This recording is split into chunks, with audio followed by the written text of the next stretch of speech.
क्या आप जानते हैं कि गढ़वाल की पहली फिल्म कौन सी थी, या घर जमाई देखने के लिए क्यों लोगों की भीड़ उमड़ने लगी थी, या रैबार के मुख्य कास्ट में कौन कौन शामिल थे, या फिर चक्रचाल कब रिलीज हुई थी, या नेगीता का वो कौन सा गीत था जिसे सबसे अधिक लोकप्रियता मिल रही थी। अगर नहीं जानते तो बने रहिए ऐसे ही इंटरेस्टिंग फैक्ट के लिए। पहली गढ़वाली फिल्म जगुआर 4 मई 1983 को दिल्ली के मालवंकर ऑडिटोरियम में रिलीज की गई थी, जिसे देखने के लिए बड़ी संख्या में लोग वहाँ पहुंचे।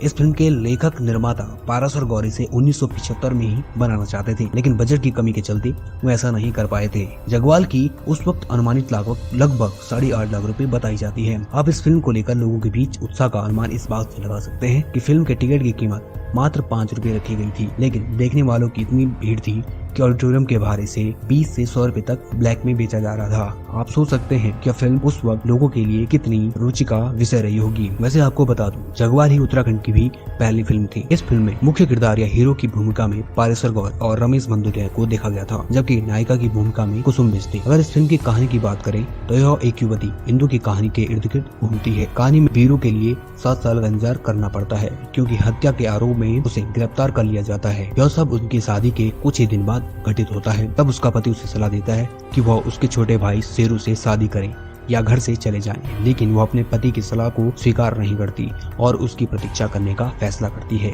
जगवाल की सफलता के बाद अब उत्तराखंडी फिल्म जगत का हौसला बढ़ चुका था, जिसके बाद 1986 तक रैबार और घर जमाई जैसी शानदार फिल्में आई। आपको बता दें, घर जमाई उत्तराखंड की सबसे लोकप्रिय फिल्म मानी जाती है। इसे उत्तराखंड की शोले के नाम से भी जाना जाता है। इस फिल्म का निर्देशन विश्वेश्वर दत्त नौटियाल जी ने किया था। यह एकमात्र 35 mm की गढ़वाली फिल्म थी। आप इस फिल्म की लोकप्रियता के बारे में इस बात से अंदाजा लगा सकते हैं कि इसे दिल्ली के संगम सिनेमा हॉल में लगातार 29 हफ्ते तक दिखाया गया था। इस फिल्म में मुख्य किरदार में बलराज नेगी और शांति चतुर्वेदी थी। उस वक्त इस फिल्म को बनाने में लगभग 35 लाख की लागत आई थी। इस फिल्म के सभी गीतों को आज भी बेहद पसंद किया जाता है।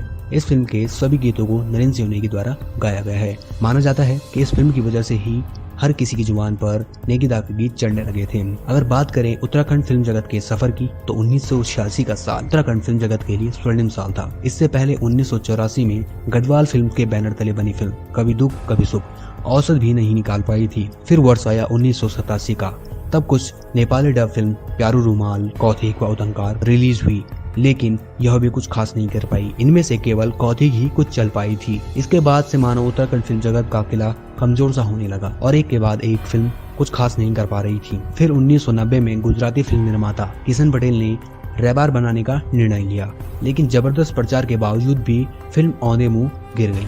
1992 में बटवारू रिलीज हुई, जिसने कुछ जगहों पर अच्छा प्रदर्शन किया और डूबते को तिनका का सहारा बनी। 1996 में आई फिल्म बेटी बारी भी औसत ही कर पाई, जबकि 1997 में आई चक्रजाल दर्शकों के बीच खूब पसंद की गई और जगह बनाने में कामयाब रही। आपको बता दें, इसी वर्ष विश्वेश्वर दत्त नौटियाल ने हिंदी फिल्म हिमालय के आंचल को छोटी बुआरी नाम से गढ़वाली में डब किया, लेकिन यह भी फ्लॉप ही साबित हुआ। 1998 में महावीर नेगी की फिल्म सतमंगल्या कुछ ठीक ठाक चली। इसके बाद 2001 में सरोज रावत की फिल्म गढ़ रामी बौरानी ने चर्चाएं तो खूब बटोरी, लेकिन कमाई के मामले में यह भी हिट न हो सकी। 2003 में रामपुर तिराहा कांड पर आधारित फिल्म, जिसका निर्देशन अनु जोशी ने किया था, एक बड़े बजट के साथ आई और अच्छी सफलता प्राप्त की। हालांकि इसके बाद कई फिल्में आई, लेकिन घर जवाई जैसी लोकप्रियता और कमाई नहीं कर पाई। इसके बाद से कोई भी बड़ा निर्माता साहस नहीं जुटा सका, लेकिन उत्तराखंड के कलाकारों ने भी धैर्य नहीं छोड़ा और नए नए एक्सपेरिमेंट के साथ अलग अलग तरीके से उत्तराखंड फिल्म जगत को संवारने पर लगे हैं। उम्मीद करता हूँ आपको ये फैक्ट्स पसंद आए होंगे।